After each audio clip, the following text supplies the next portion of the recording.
What is it, the most immediate impact it's had on your community in the top end of the Northern Territory? People are actually worse off than they were. If you think that the intervention was something good, something that we should welcome and embrace, well, it's actually been incredibly paralysing for our people, because they don't have the access to their income. It's actually increased costs right across the board. Some shops are not taking up the food vouchers, so people are therefore having to travel incredible distances, where people in the city centres might just go a couple of streets to get a feed or a block. Our people have to travel up to 100 to 200 kilometres to a shop that will accept a voucher. So the direct result of this whole thing is people are hungry, people are starving, and people are at a loss what to do. What do you do when the only access to food is a plastic card that doesn't work and won't work for another 5 days, and you've got children to feed? What do you do? What do you think's the real agenda behind these measures? Definitely not about the children. Children have, there's been multitudes of reports and investigations into all sorts of child services excuse me, over the years.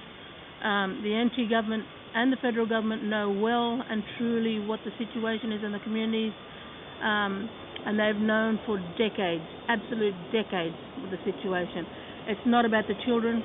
Again, I reiterate, it's a smokescreen for the underlying issues, which are dispossession of land, removing people off their homelands and into the major city centres. It's all tied in with the destruction of CDP. It's just a complete assault and attack on our people. That what they're trying to do is pretty much like the model what Noel Pearson is, get people off their land and working menial tasks, minimum wages for businesses in other centres. It's not right. So, they can waffle on as much as they like about worrying about our children. They've never cared about our children. They don't give a damn about our children. What they're concerned of is getting our people off the land and, trying to mainstream people. It's the same old story, and I'm not surprised by it. I'm disgusted by it. From now on, all negotiations with any government official, anyone is certainly off the table with me. I'm interested in, I have faith in, our own community, the power in our own community, and that's what I'm looking towards. Now the intervention is being extended and expanded by the Labor government. What's your comment on that? An immediate stop. A call from the community, the whole of Australia, for an immediate stop on this intervention. I challenge every politician in this country to go out and live on a community with a plastic card. How dare you impose this system on our people? You get out and live in a community. If I had my way, I would drag every one of them out of their offices and place them out in a community and give them their plastic card for the fortnight, and let's see how you go. The fact that it's now going to be expanded against other sections of the community, including non-Indigenous Australians. We're the forefront, we're the front line, and it's come into our backyards first.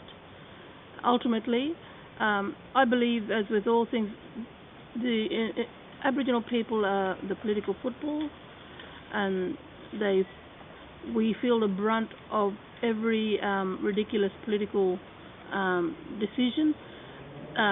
They try it out on us first because we're the most vulnerable in the community. We're the most least to defend ourselves. We don't have the resources to fight back. So they throw it at us first, and then if it's a successful operation of this, it will spread out. And no one in this country is safe from the elite structure system in this country. No one is safe. If you think you're safe living in suburbia Sydney, no. You better hear it loud and clear now. We are just the front line.